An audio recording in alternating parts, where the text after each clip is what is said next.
Okay, we're back with the 12 volt AC system install. This is part two of the whole project. In this part, I'm going to go over where I ran my positive wires, the main positive wires off of the alternator, my DC to DC charger, where I put the battery in the van, and whatnot. And we'll also kind of go over the overall performance of it and some of the issues I've had. They're not big issues, but it is just something to keep in mind. But let's get to it. So a couple things have happened since last time you guys saw me. I went to the junkyard and I sourced a 110 amp alternator off of it was a 2012 Outback. Later I found out that the 110 amp alternator was not enough. You'll see later on in the clip that I went with 160 amp alternator to help power and charge the system. So I've upgraded the alternator to help support some of this load that I'm about to put on the electrical system. I am planning on also upgrading the main wire to the starter right there with, I got some zero gauge inverter cable that I got from Harbor Freight. So I'm probably going to use that to go to the starter with it, just so everything will be beefed up. And then I'm planning on jumping off of the starter to the DC to DC charger when that comes in, but it's not in yet. But also I have ran the lines here off of the cables off of the compressor, kind of plumbed it through here, and it kind of follows the high side line that I ran. It just kind of follows it down, and then I utilized the hold on, wait, you can't see it. I utilized the where the lines used to run through these holes, and ran it right here, and then used the same clamps to hold the wires up. And then I also have drilled a hole here. And I found this guy. I'm not sure where I had this or found it, but I found it and I was like, man, this would be perfect to put right there. And I mean, of course I got to poke a hole through it. It's just a little rubber thing, but and then I might have to put some silicone or something up there to hold it up. But I thought that would be perfect, and I think, yeah, we've got enough that we can just run it up in there like that. And then I might just have the fuse on the outside here, but this is where I'm at right now, and we are very close. I just need the DC to DC charger, and I ordered some more wiring because I'm gonna beef up a lot of this stuff, but we are looking good. Looking over the EcoWorthy user manual, like everyone should. There is a wire gauge current correspondence table, and from what I've seen on the app with me running the AC, the AC pulls about 35 to 48 amps, so roughly 50 I would say is a safe zone. But it says to run about 8 gauge with 50 amps. I would personally run 6,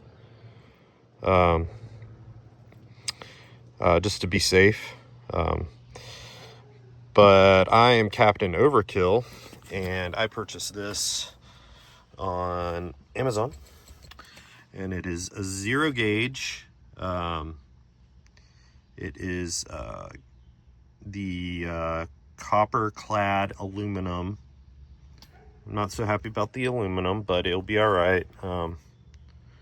Some good thick wire. And according to this table here, 0 gauge will support 150 amps. So that's way more than what I need. And I'm also doing that just because in case I want to add something else to the battery, I can later and not worry about the wiring, you know, heating up and getting hot. This is where I decided to put my battery and charging system. So this is what I did. This is the jump seat here. I built this little wooden shelf thing that you can easily pull in and out. You can store things right here.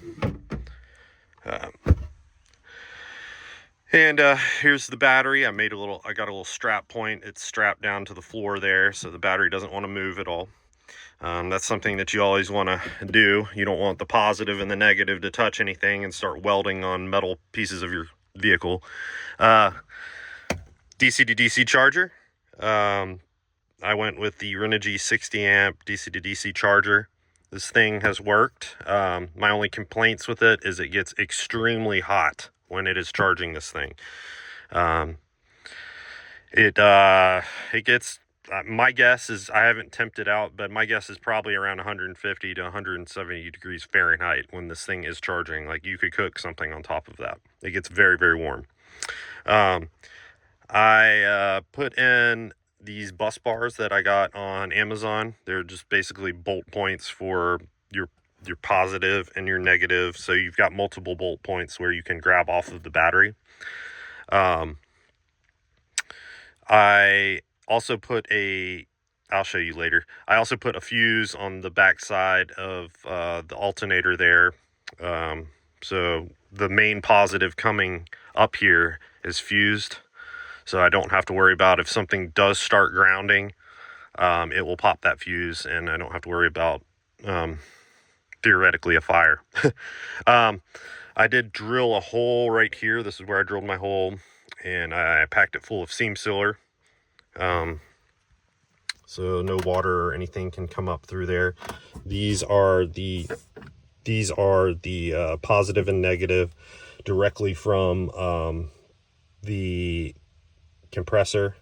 That being said, this is kind of like an isolated ground to the battery.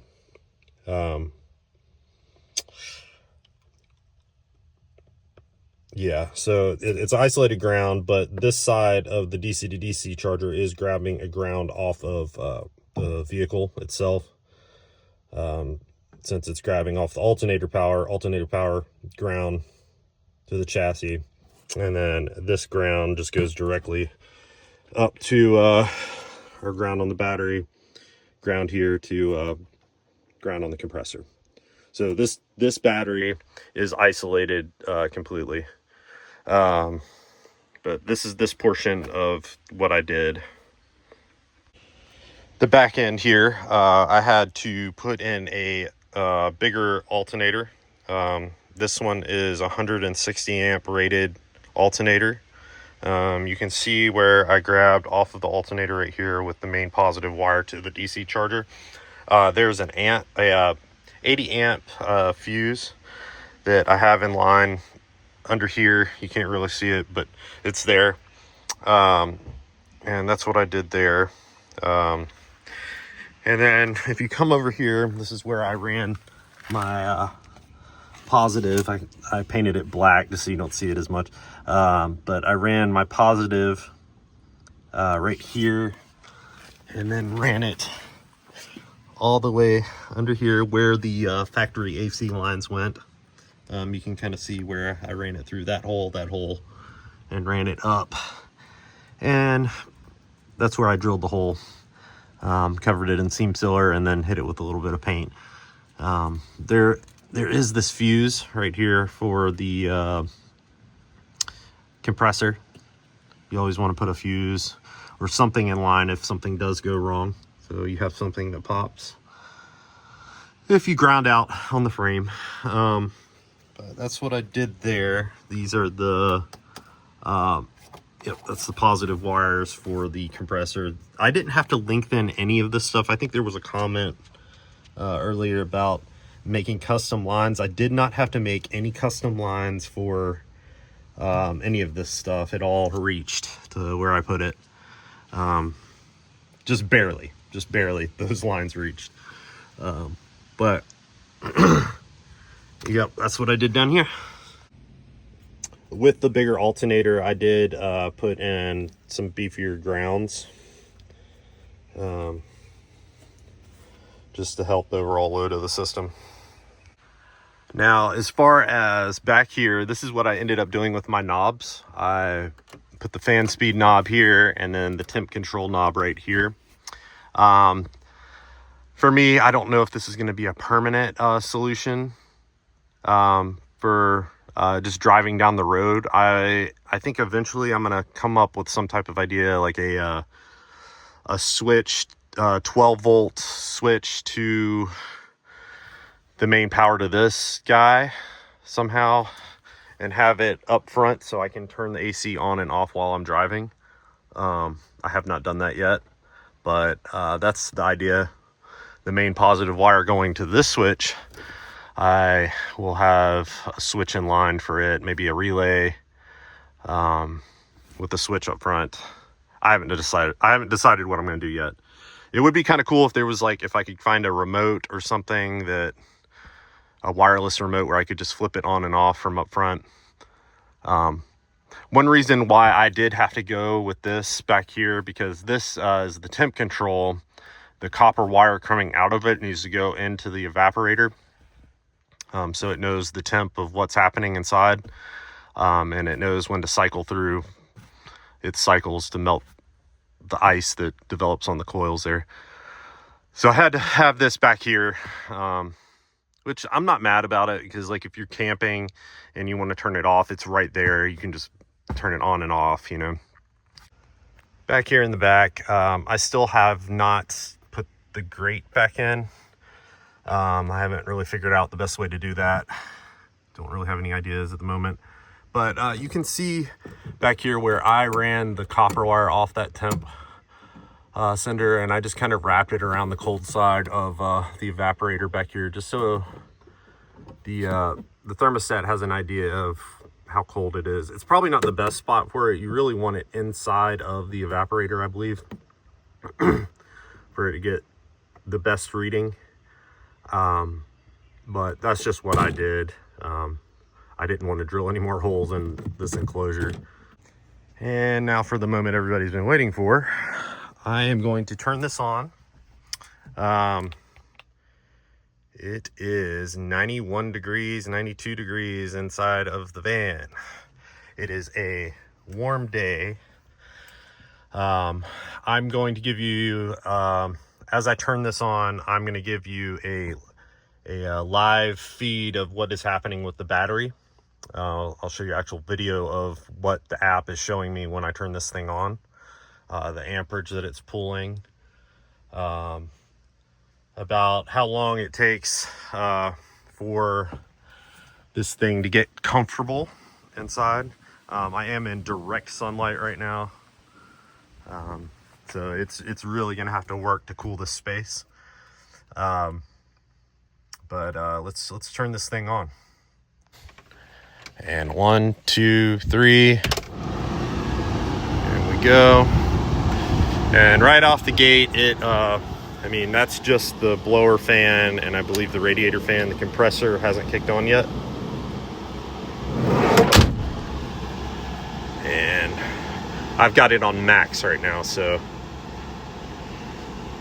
looks like compressor is booting up. Here we go.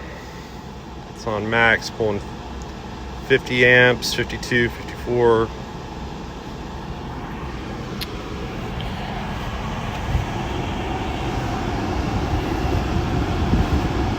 Alright. And as you can see the time up top of when I turn this thing on. We'll come back to this screen here in a minute. I'm probably going to run it for about 30 minutes and just see how much it can cool the van. 38 degrees, 36, let's see, 38 degrees on a 91 degree day. That's not bad. It's not bad. So right off the bat, it already feels like the edge has been taken off in here. It hasn't really cooled any cooler in here, but the edge has been taken off. Like all the humidity out of the van has been pulled out. We're still at 91 degrees in here, I believe. Let's check. Let's see. I don't know, 87. I don't know if you guys can see that. 87 degrees. So yeah, it's cooling. And I believe we've only been running it for about 10 minutes or so. So, I mean, that's pretty good. I'm happy with it. And I mean, I'm chilling in here fine. If I didn't have this thing on and I was just sitting in the van, I would be sweating a lot. It's also nice sitting on the bench seat back here and being able to tilt these vents down so it hits the back of your neck, and it just feels really nice. It's comfortable. But let's go back to the app here and see, you know, the amps, the draw. Let's see the actual time that the battery is saying that it will last on max. Okay, back on the app screen here. We're at 96% battery, and we've got about 4-5 hours of running time with it running at max. One thing I have noticed is when it is warmer out, it does seem like the whole system has to work a little harder, of course, because it's hot out. But that's just something to keep in mind. This is where the app is at right now. We're pulling about roughly 59 amps. But yeah, that's where we're at with that. All right, little temp check in here. It says 75 around the vents here, and then it's like 84, 77. Yeah. So I mean, it's definitely cooling. The things you could do to make it a little bit better, especially in direct sunlight, is shut all these curtains. Put your curtain up there. Just shut all the curtains up, and that should help drastically with the temp in here. I cranked up the van just to show you guys how hot this DC to DC charger gets. It's the van's been running for about like 10 minutes or so. But yeah, 105 degrees, 106 degrees. And it's already, it's very warm to the touch. Yeah. So, I mean, I'll temp it out again here in the next 10 minutes and show you how hot it is then. Okay, this thing's been running for about 15-20 minutes. Let's see where we're at right now. 128 degrees, 130. Yeah, it's like cooking hot. That is so hot. You could definitely cook something on that right now. And I mean, I've only had it charging for about 20 minutes, and that's how hot it is. So if you can imagine running this thing for an hour, like, oh, that's so hot. So hot. One thing I am thinking about doing is maybe wiring up a 12 volt like computer fan just to circulate the airflow in here to help cool this thing. And try to keep, you know, the battery cool and everything in here cool. With all being said, the system works good. There are a couple things I've thought about doing since I did this. An RV charger, like an 80 amp RV charger, like this one.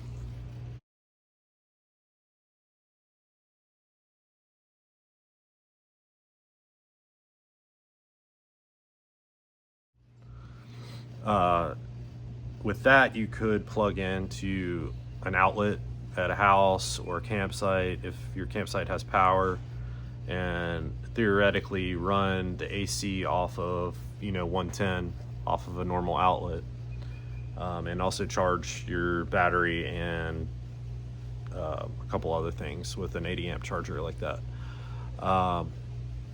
That's something that I'm thinking about doing. I just don't have the space underneath that jump seat for something like that. But I probably will be doing that in the future. But that's something that, I'm thinking about doing. But with all said and done, it's a great system. I recommend doing it if you're looking for AC in your van again, or if you don't have AC in your bus or van again. It's a good option.